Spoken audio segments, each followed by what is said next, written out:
Hello hi welcome back to gold channel. இன்றைக்கி October 16ஆம் தேதி. ஸோ காலை நிலவரப்படி எப்படி இருக்குது, சர்வதேச அளவில் தங்கத்தோட விலை குறைய தொடங்கியிருக்கா இல்லை மீண்டும் அதிகரிச்சிருக்கா அப்படிங்கிறத பற்றி பார்த்துடலாம். ஸோ நேற்று போட்ட வீடியோவில் மதியத்துக்கு மேலே தங்கத்தோட விலையில் ஒரு கணிசமான ஏற்றம் இருந்துச்சு அப்படின்னு சொன்னோம். நைட்டு பார்த்திங்க அப்படின்னா மறுபடி அந்த விலை ஏற்றம் குறைய ஆரம்பிச்சுது. பட் இன்றைக்கி காலையில் மறுபடியும் பார்த்திங்க அப்படின்னா தங்கத்தோட விலையில் ஒரு கணிசமான ஏற்றம் இருக்குது. ஆனால் இந்திய ரூபாயினோட மதிப்பு யூஎஸ் டாலருக்கு நிகரான இந்திய ரூபாயினோட மதிப்பு நேற்றுலேருந்தே ஸ்ட்ரென்தன் ஆக ஆரம்பிச்சு. ஸோ இன்றைக்கி பார்த்தீங்க அப்படின்னா நல்லாவே ஸ்ட்ரென்தன் ஆகிருக்குது. அதாவது இப்போதைய நிலவரப்படி 87.73 பைசா அந்த ரேஞ்சில் இருக்குது யூஎஸ் டாலருக்கு நிகரான இந்திய ரூபாயினோட மதிப்பு. நேற்றுக்கு காலையில் ரேட் ஃபிக்ஸ் பண்ணும்போது 88.75 பைசா அந்த ரேஞ்சில் இருந்துச்சு. இப்போ 87.73 பைசா அந்த ரேஞ்சில் இருக்குது. ஸோ கிட்டத்தட்ட நமக்கு ஒரு பைசா கிட்ட ஸ்ட்ரென்தன் ஆகிருக்குது.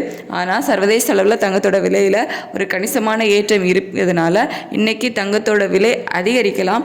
ஆனால் இந்திய ரூபாயோட சப்போர்ட் நமக்கு இருக்குது அப்படிங்கிற காரணத்தினால அந்த அளவு கணிசமான அளவு விலை அதிகரிக்காமல் ஒரு சிறிய அளவு விலை அதிகரிப்பதற்கான வாய்ப்புகள் தான் இருக்குது. அப்படி இல்லை அப்படின்னா நேற்றுக்கு விற்பனை செய்யப்பட்ட அதே 11,860 ரூபாயிலேயே இருப்பதற்கான வாய்ப்புகளும் இருக்குது.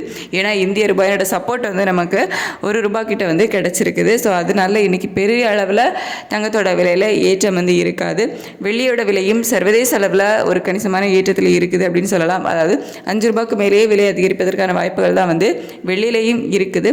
இருந்தாலும் இந்திய ரூபாயோட சப்போர்ட் இருக்கிறதுனால அதே ₹207 இருக்கலாம். அப்படி இல்லை அப்படின்னா ₹1 இல்லை ₹2 அதிகரிக்கலாம். ஏன்னா இந்திய ரூபாயோட சப்போர்ட் இன்றைக்கி பெருமளவில் இருக்குது அப்படின்னு சொல்லலாம். ஏன்னா எப்போவுமே ஸ்ட்ரென்தன் ஆச்சுது அப்படின்னா ஒரு 10 பைசா 20 பைசா அந்த மாதிரி தான் ஸ்ட்ரென்தன் ஆகும். ஒரு 50 பைசா வரைக்குமே ஸ்ட்ரென்தன் ஆகிடும். ஆனால் ஃபஸ்ட் டைம் பார்த்திங்க அப்படின்னா இன்றைக்கி ₹1 ஒரே நாளில் ஸ்ட்ரென்தன் ஆகிருக்குது.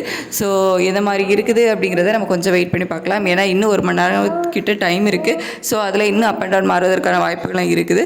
ஸோ நம்ம கொஞ்சம் வெயிட் பண்ணி பார்ப்போம் எந்த மாதிரி ரேட் இன்றைக்கி அனௌன்ஸ் பண்ணுறாங்க அப்படின்னு சொல்லிட்டு நிலவரங்கள் எப்படி இருக்குது அப்படிங்கிறத இன்னும் கொஞ்சம் வெயிட் பண்ணி பார்ப்போம். தேங்க்யூ.